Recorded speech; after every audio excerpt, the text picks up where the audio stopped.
경우의 수에서 기본적인 합의 법칙에 대해서 한번 알아봅시다. 사건과 경우의 수, 실험이나 관찰에 의해서 나타나는 결과를 사건이라 하고, 사건이 일어나는 경우의 가지수를 우리는 그때의 경우의 수라고 이야기합니다. 합의 법칙, 일반적으로 경우의 수에 대해서 다음과 같은 합의 법칙이 나타나는데, 동시에 일어나지 않을 때 두 사건 A, B가 일어날 경우의 수는 각각 mn이며, 사건 A 또는 사건 B가 일어나는 경우의 수는 m 플러스 n, 두 사건의 합으로 나타냅니다. 이걸 합의 법칙이라고 이야기하는 거죠. 리마크 보시면 동시에 일어나는 경우 의 수가 L 이면 사건 A 또는 사건 B가 일어나는 경우의 수는 m 더하기 n에서 l을 빼주면 됩니다. 동시에 일어나는 경우의 수를 빼주자. 합의 법칙은 어느 두 사건도 동시에 일어나지 않는 셋 이상의 사건에 대해서도 성립됩니다. 이 말이죠. 그렇죠? 어떤 사건이 또는이라고 일어났을 때는 합의 법칙을 이용한다 라고 하는 거. 버스와 지하철은 동시에 탈 수 없죠. 버스 1번과 버스 2번도 동시에 탈 수 없잖아요. 그렇죠? 그래서 얘네들은 동시에 일어나지 않습니다. 그렇게 했을 때 뭐한다? 합의 법칙을 이용한다 라고 하는 거. 따라서 P에서 Q로 가는 전체 경우의 수는 몇 가지? 5가지가 되겠죠. 이게 합의 법칙이 되겠습니다. 서로 다른 두 개의 주사위를 동시에 던질 때 주사위는 1에서부터 어디까지 있죠? 6까지에 있는 수다. 나온 눈의 수의 합이 3의 배수 또는 5의 배수가 되는 경우, 3의 배수는 두 수의 합이 3의 배수가 되면 4의 배수죠. 5의 배수는 끝자리에서 0하고 5가 되면 3의 배수가 될 것이다. A라는 주사위와 B라는 주사기에 눈을 A, B라고 했을 때 A 더하기 B 두 수의 합이라는 것은 최소 2에서부터 12까지 존재한다는 사실을 알 수가 있습니다. 눈의 합이 3의 매수가 되면 3, 6, 9, 12 이렇게 나타낼 수 있고, 3이 되는 수는 1,2거나 또는 2,1이 됨을 알 수 있습니다. 6이 되는 수는 1,6, 2,1,5, 2,4, 3,3, 4,2, 5,1로 5가지가 될 것이고, 여기는 2가지. 9가 될 수 있는 것은 6,3, 5,4, 4,5,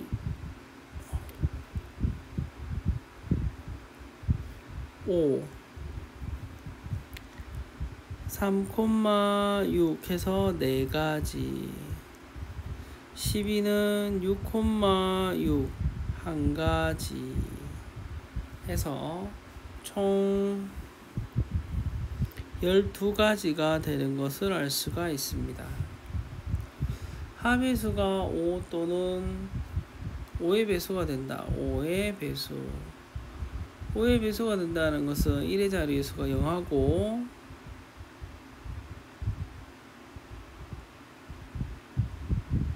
0 또는 5가 돼야 되니까 5, 10 이렇게 될 것이고, 5는 1,4, 2,3,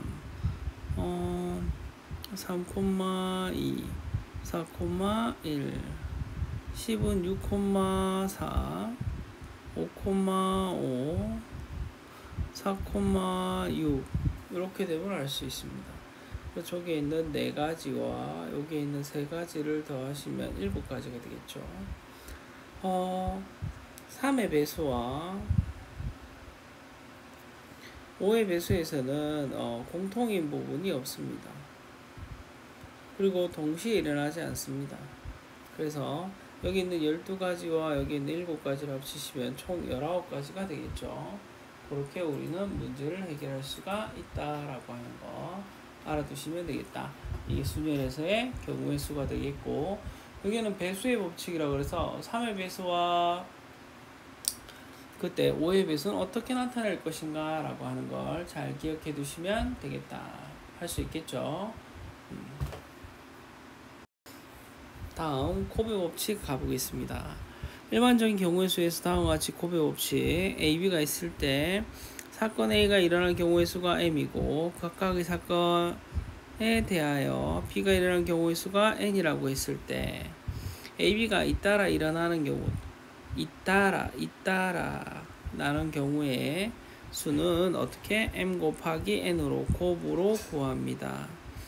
M이 일어나고 잇따라 시차가 있는데 여기에서 P에서 Q로 가는 것이 먼저 일어나고 그 각각의 경우에 대해서 Q에서 R로 가는 경우의 수가 있을 때 그때의 경우의 수는 AL, AM, AN, BL, BM, BN 이런 식으로 나타내어서 총 6가지라는 걸 알 수가 있는데 그걸 빨리 구할 수 있는 방법이 여기에 있는 2가지와 그리고 잇따라 3가지가 일어나니까 고배 법칙으로 6가지가 되는 것을 알 수가 있겠다라는 거죠. 다음 식을 구하시오. 다음 전개식에서 항의 개수는 어떻게 합니까? 여기에서 2가지가 있고 여기에서 3가지가 있으니까 총 항의 개수는 6가지가 됨을 알 수가 있습니다. 양의 약수의 개수는 몇 개입니까? 그럼 얘를 소인수분해 하죠.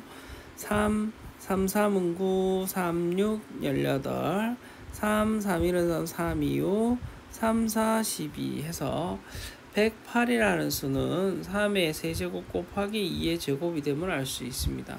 이렇게 소인수분해를 했을 때 2라는 수와 3이라는 수가 몇 가지 나올 수 있습니까? 2는 일단 1제곱과 2의 2제곱이 있으니까 0, 1이라는 2의 제로제곱도 존재할 수 있는 3가지와 3이라는 수는 3이 없을 수도 있고 즉 1이 될 수도 있고 3이 1제곱, 3이 2제곱, 3이 3제곱까지니까 4가지가 됩니다. 그렇게 해서 만들어지는 수가 이 아이의 양의 약수가 되겠죠. 그래서 총 12가지가 되는 것을 알 수가 있습니다. 그래서 양의 약수의 개수를 구하는 것은 이러한 경우의 수에서 나왔다라는 것을 우리는 알 수가 있겠죠. 그렇죠? 여러분도 잘 할 수 있습니다. 자, 또 다음 문제 볼까요? 도로망에서의 방법의 수. 오른쪽 그림과 같이 네 지점 A, P, Q, B를 연결할 때 같은 지점을 한 번만 지나고 A 지점에서 출발하여 B 지점으로 가는 방법의 수는 어떻게 구합니까? 같은 지점은 한 번만 지난다 그랬으니까 A에서 P로 갔다가 B로 가는 방법과 A에서 Q를 갔다가 B로 가는 방법의 수는 동시에 일어날 수가 없고 그 I의 경우의 수를 더하면 되겠죠. 그런데 A에서 P로 갔다가 P에서 B로 가는 동시에 일어나는 거니까 4가지 곱하기 2가지 하면 8가지, 여기 2가지 곱하기 3가지 하면 6가지, 따라서 이 아이 2가지의 경우를 더하면 총 14가지가 되는 것을 알 수 있습니다.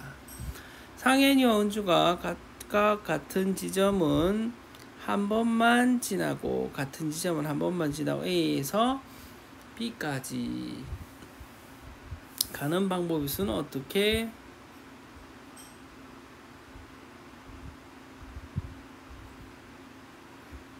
구할 수 있을까요? 어떻게 구할 수 있을까요?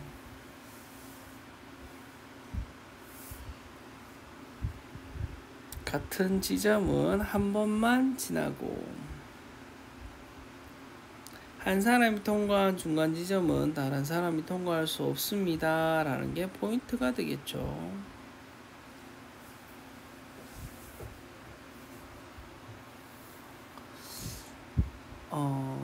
상현이와 은주가 A에서 B로 가는데 어떻게 갈 수 있을까요? 만약에 상현이와 은주가 같은 중간 지점 통과할 수 없다고 해서 상현이가 A에서 P를 지나서 B로 갔다면 은주는 A에서 Q로 갔다가 B로 가고 그 일은 동시에 일어나죠. 그쵸? A에서 P로 가는 게 4 곱하기 2가 8가지고 2 곱하기 3이 되어서 6가지니까 그때의 곱은 48가지가 됨을 알 수가 있습니다. 근데 상현이가 P를 지점이 아니고 A에서 Q와 B 지점으로 갔다면 은주는 A에서 P를 지나서 B로 갔겠죠. 그쵸? 따라서 요거 6가지와 요거 8가지가 되어서 총 48가지가 됨을 알 수 있습니다. 그래서 두 가지를 더하면 96가지가 되는 것을 알 수가 있겠죠. 충분히 할 수가 있습니다. 돈을 지불하는 방법 한번 알아볼까요?